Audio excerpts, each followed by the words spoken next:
3 दिन, 3 तिथियां, 3 बार, 3 नक्षत्र, 3 घड़ी, 3 पल।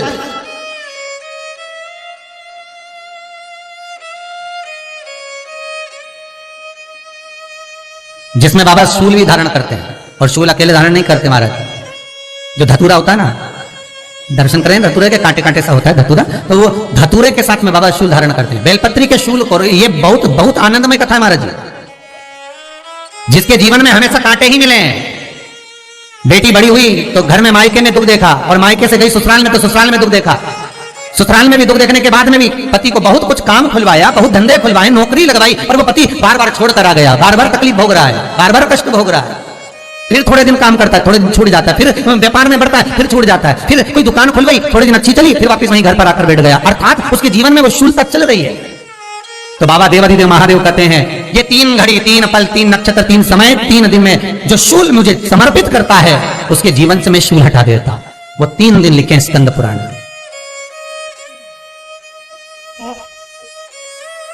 महाराज, बैसाख महीने में जो प्रदोष आती है, बैसाख के महीने में बहुत ध्यान से सुनना भाई, जो अपनी जिंदगी से बहुत तंग आ गए हो, परेशान हो गए हो, कष्टमय जीवन जी रहे हो, बहुत दुखी हो गए हो, उनके लिए ये स्कंद पुराण का चरित्र फिर मिले ना मिले, आप प्रेम से सुन लो। आओ, पहला बैसाख महीने की प्रदोष, चाहे वो शनिचरी प्रदोष हो, चाहे रविवार की हो, सोमवार की हो, मंगल की हो, बुधवार की हो, गुरुवार की हो, शुक्रवार की हो, शनिवार की हो, कोई भी वार की हो, पर बैसाख महीने की प्रदोष, प्रदोष काल में शाम का समय सूर्य डूब रहा हो, बस डूबा ही हो, और उस समय पर सूर्य के डूबन के तुरंत बाद बाबा को धतूरे के साथ में बेलपत्री ना चढ़ाते हुए बेलपत्री के वृक्ष के 7 कांटे बाबा के शिवलिंग पर समर्पित करे जाते हैं महाराज, अपनी जिंदगी में अड़चनों को हटाने के लिए। फिर आप जिस व्यापार में उतरे, जिस व्यवसाय में उतरे, जिस नौकरी में उतरे, आप दिल से करें, आपको तरक्की मिलेगी। आप हार नहीं सकते, नीचे नहीं आ सकते, उन्नति पर ही चढ़ेंगे। एक वैशाख मास की प्रदोष।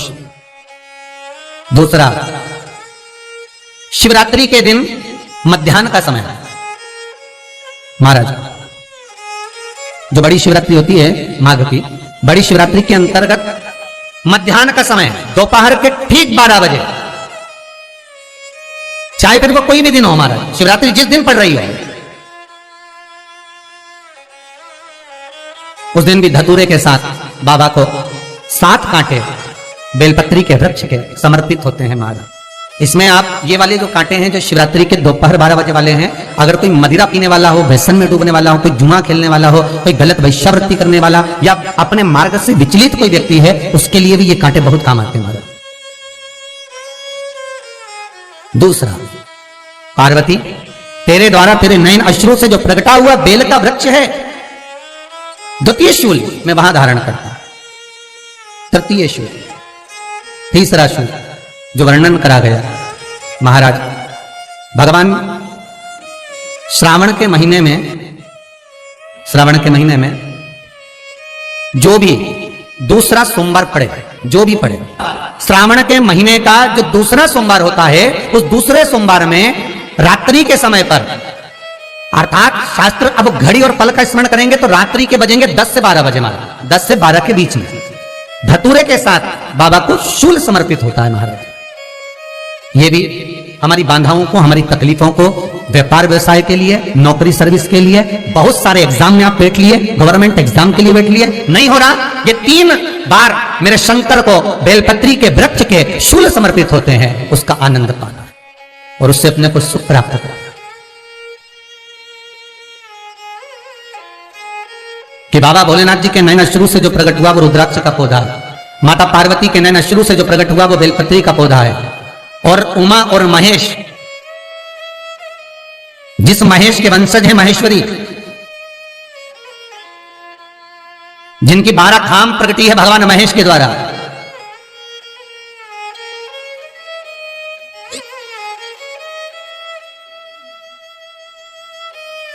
वो महेश और उमा और महेश का जो चरित्र है, कि उमा और महेश का जब प्रागट्य हुआ, उमा और महेश जब दोनों आनंद में विभोर होकर जब चलते हैं, और दोनों के बैठने से तप मुद्रा से जो पौधा उत्पन्न होता है वो शमी का पौधा,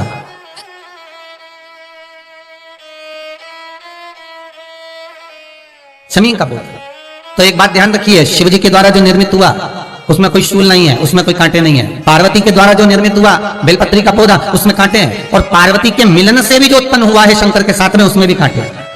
शमी के पौधे में भी कांटे, शमी के वृक्ष में भी कांटे। तो पार्वती जी स्कंद पुराण में प्रश्न कर रही हैं भोलेनाथ जी से कि प्रभु मुझे ये बताओ कि आपके द्वारा जो निर्मित हुआ उसमें शूलता नहीं है, पर मेरे द्वारा जो निर्मित हुआ उसमें शूल क्यों आया है, उसमें कांटा क्यों आया है? थोड़ा सा माताओं, मेरी जीजियों, आपको थोड़ा बुरा तो लगेगा इस प्रसंग को सुनकर, पर लग जाए, पर आज कथा निकली है तो सुन लो है? कि शिवजी जिस रुद्राक्ष को उत्पन्न कर रहे हैं उसमें शूलता नहीं है, पर पार्वती जी जो संग में मिली हैं उसमें भी शूलता है, और पार्वती के द्वारा जो प्रकट हुआ बेलपत्र उसमें भी शूलता है। तो भगवान महादेव बोलते हैं, पार्वती मैं तुझे कुछ कहूं और कहने पर तुझे तेरे हृदय में कोई बात चुभे, शूल लगे तो मुझे ठीक नहीं लगेगा। नहीं नहीं नहीं, आप कहिए प्रभु, मैं सुनने के लिए तैयार हूं, आपको बोलो कि कारण क्या है। भगवान कहते हैं, पार्वती बस अंतर इतना है, नारी का जो स्वभाव होता है, स्त्री का जो स्वभाव होता है, उसके हृदय में छोटी छोटी बात के शूल बहुत होते हैं। जेठानी ने ये कह दिया, देवरानी ने ये कह दिया, तुम्हारी मम्मी ये बोल दी, तुम्हारे पापा ने ये कह दिया, तुम्हारी बहनों ने ये कह दिया, तुम्हारे भाई ने ये कह दिया, तुम्हारे रिश्तेदार ने ये बोल दिया। ये नारी के भीतर ये शूलता रहती है। तो पार्वती जी बोली कि जितना तप आपने करा उतना तप मैंने करा, और जितनी साधना आपने करी उतनी साधना मैंने करी, और जितना आराधना दिल से आपने करी उतनी आराधना दिल से मैंने करी, फिर इसमें शूलता कहां से आ गई? भगवान शिव बोले, बस पार्वती बात इतनी सी है कि जब मैं आराधना करने बैठता हूं तो मेरी दृष्टि में सम्मुख में कुछ नहीं होता। जब मैं आराधना करने बैठता हूं तो मेरी दृष्टि में, मेरे सम्मुख में कुछ नहीं होता कि कौन ने क्या करा है, कौन ने क्या बोला है, कौन क्या कर रहा है, उससे मुझे मतलब नहीं होता, उससे मुझे कोई मतलब नहीं। पर पार्वती जब तू आराधना करने भी बैठती है ना, तो तेरी चित्त वृत्ति में कहीं ना कहीं किसी ना किसी रूप में कोई शूल आ ही जाता है।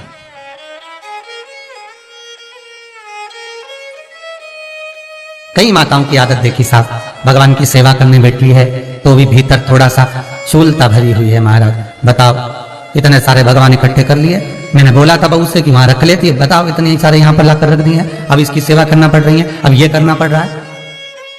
प्रसाद लेने के लिए रसोई घर में गई, भगवान का भोग लगाने के लिए, तो उसमें भी शूलता आ गई। इतने घंटों से मैं सामान ढूंढ रही, फ्रिज में मिल ही नहीं रहा, मैंने रखे गई थी, भगवान जाने कहां चले गए। भगवान को वस्त्र पहना रही है तो शूलता है, अलमारी का ड्रॉज खोला, इसमें मैंने सामान रखा था, ना जाने भगवान का श्रृंगार कहां चले गए, कौन ने हाथ लगाया, फिर शूलता आ गई। भोजन करने बैठे तो शूलता है, कोई कार्य के लिए जा रहे हो तो शूलता है। अर्थात कहीं ना कहीं नारी के जीवन में शूलता बनी हुई है। और पार्वती जब तुम भजन करो, तप करो, साधना करो, भक्ति करो, उसमें शूलता नहीं होना चाहिए।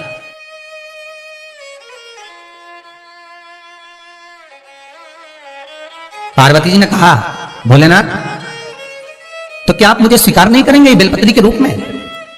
क्या मुझे स्वीकार नहीं करेंगे शमी पत्र के रूप में?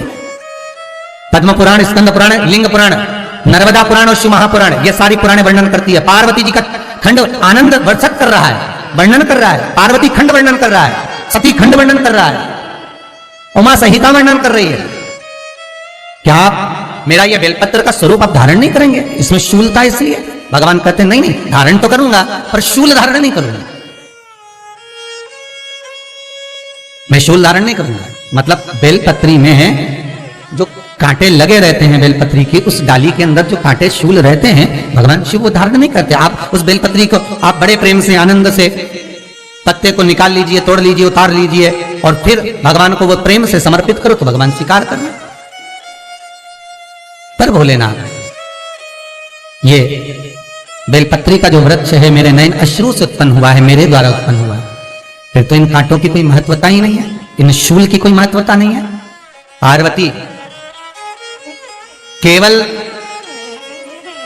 3 दिन ऐसे रहेंगे, 3 बार ऐसे रहेंगे, 3 तिथियां ऐसी रहेंगी, 3 समय ऐसा रहेगा जिस समय पर तेरे द्वारा निर्मित शूल को भी शिव धारण करेगा और जगत का